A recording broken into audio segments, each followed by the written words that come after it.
આજે રાજકોટથી લઈને જે જયપુર વચ્ચે 67 કિલોમીટરનો જે 6 લેન હાઈવેનું કામ ચાલી રહ્યું છે, આ નેશનલ હાઈવેના કામમાં વિઝિટ કરવામાં આવી છે.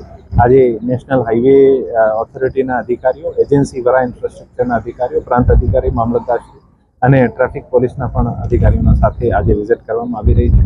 અને માનનીય સીએમ સાહેબના નિર્દેશ અનુસાર કે સ્ટેટમાં જેટલા પણ રોડના કામો ચાલતા હોય આની ગુણવત્તાનું મોનિટરિંગ થાય, જ્યાં ફોટોસ ડેવલપ થઈ ગયા છે આનું ત્વરિત સમારકામ થાય અને ટ્રાફિકના જામ નહીં થાય, માણસોને કોઈ પણ પ્રકારની અગવડ નહીં થાય. આને માટે પ્રશાસન દ્વારા વ્યવસ્થિત પૂરતા ઇંતજામ કરવા જોઈએ.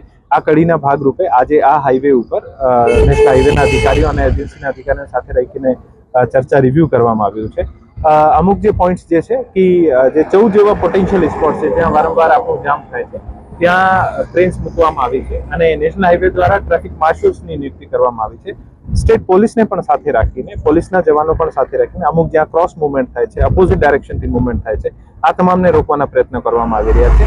અને જ્યાં જ્યાં કામ પૂરું થઈ ગયું છે આ બ્રિજને પણ ખોલવાનો પ્રયત્ન શરૂ કરવામાં આવે છે. એક બ્રિજ 2 દિવસ પહેલા ખોલી દીધું છે. આજે આપણે જે બ્રિજ ઉપર ઊભા છીએ આ બ્રિજ પણ આવનારા 2-3 દિવસમાં ખોલી દેવામાં આવશે. આનાથી આગળ 2 કિલોમીટર દૂર એક બ્રિજ છે, આને પણ 3-4 દિવસમાં ખોલી દેવામાં આવશે.